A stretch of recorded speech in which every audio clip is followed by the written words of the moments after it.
Vietnam Bentière. Alors là c'est, je vais pas vous raconter tout l'historique parce que je pense que j'ai fait partie du tout premier à avoir ce chocolat-là. Donc l'histoire date d'il y a plus de 10 ans. Donc c'était le papa d'Arnaud. Je connaissais pas encore Arnaud, d'ailleurs on se connaissait pas encore, il n'était pas encore dans le chocolat. Son papa avait créé Viet Cacao. Donc André Stangel a créé Viet Cacao, c'était une association à but d'aider les enfants qui avaient des malformations à la naissance. Il faut savoir que dans le Vietnam, on se retrouvait avec les fameux agents orange que les Américains avaient pulvérisés comme des malades. Donc toutes les plantations que les Français avaient implantées au XVIIIe et XIXe siècle, tout a été détruit, puisque c'était le jardin, je dirais, botanique des Français, et toute cette partie-là a disparu. Ça fait, je pense, environ une vingtaine, trentaine d'années que les plantations ont repris dans le delta du Mekong. D'ailleurs, on pourra encore en parler, parce qu'avec Arnaud, on est en train de parler justement des problématiques dans le delta du Mekong, où les Chinois, malheureusement, ont mis en amont du Mekong, à plus de 1000 km, des barrages, ce qui fait que l'eau descendant du Mekong est moins riche et de moins grande quantité, ce qui fait que les eaux salines dans le delta sont en train de remonter, reconquérir.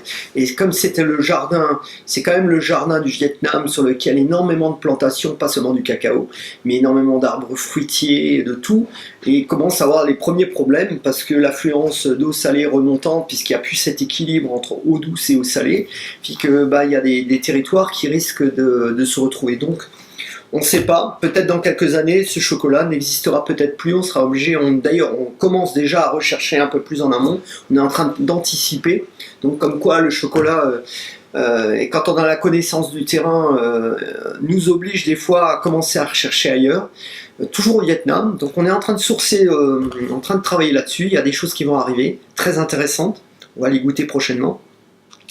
Et donc son papa qui avait créé Viet Cacao, donc le départ c'est Viet Cacao. André me dit, écoute Christophe, voilà, j'ai ramené les fèves, et tout de suite en goûtant les fèves, j'ai dit waouh, il y a quelque chose de super intéressant qu'on ne connaissait pas dans d'autres produits, et j'ai tout de suite, comme un sale gosse, j'ai dit j'en veux. Et là les problèmes ont commencé, parce que on a pensé qu'on allait fédérer plein de monde sur cette envie, sauf que quand on est sur la fève de cacao, sans être méchant, il y a plein de gens qui n'y connaissent rien du tout et qui, sur la partie fève brute, ils ne sont pas capables de définir ce que ça pourrait donner par derrière, parce qu'il faut quand même avoir une certaine connaissance. Et donc, ça a commencé à traîner, donc moi, ça a commencé à m'énerver. Et à un moment, j'ai décidé de faire venir ça par avion, parce que tout se passe aujourd'hui par conteneur. Donc par conteneur, c'est tout de suite 10-15 tonnes, et donc personne ne voulait s'engager là-dessus. Donc on a fait venir 400 kg par avion, ça coûtait plus cher de frais de transport que de fèves de cacao, mais au moins on a pu commencer à travailler. Et à partir de là, il m'a demandé l'autorisation d'en garder pour faire goûter aux autres. Bon, ça ne m'a pas dérangé, si on pouvait faire adhérer plus de monde dessus. Et donc maintenant, c'est vrai qu'il y a quelques grandes marques qui se sont mis, qui sont en train d'ailleurs de se mettre sur le Vietnam. Donc c'est vrai que moi ça me fait un petit peu sourire parce que finalement j'ai fait partie des tout premiers à y croire et à l'avoir entre les doigts. Donc voilà.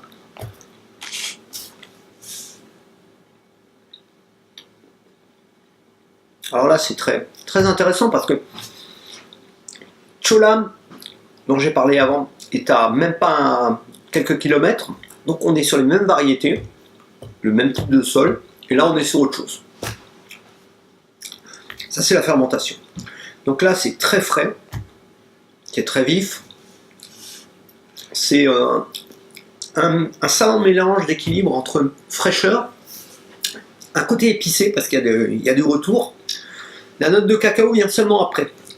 Là ça part dans un enchevêtrement, je dirais, de côté un petit peu de cannelle mais bois, pas cannelle en tant qu'épice mais cannelle bois, côté de mélange de sensations. Pareil comme j'en avais déjà un autre avant, le côté un peu essuie-glace où ça part dans tous les sens, ça revient. Il y a des allers-retours permanents sur ce qu'on a pu définir au départ, entre les notes de cacao, les notes un peu boisées, les notes un peu aromatiques qu'on peut avoir sur les agrumes. Donc c'est un chocolat qui vous fait bouger le palais en permanence, c'est-à-dire qu'au moment où on pense l'avoir capté, on l'a saisi, il part sur tout à fait autre chose.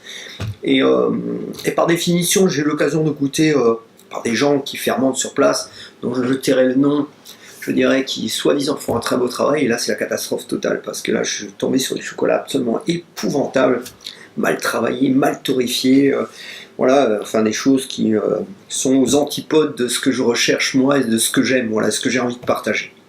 Voilà, donc ça c'est très beau. Et il y aura normalement, dans peu de temps, d'autres Vietnam qui vont se rajouter à la liste, mais dans d'autres territoires. Et donc ça, comme quoi, ben voilà, on continue à faire avancer les choses.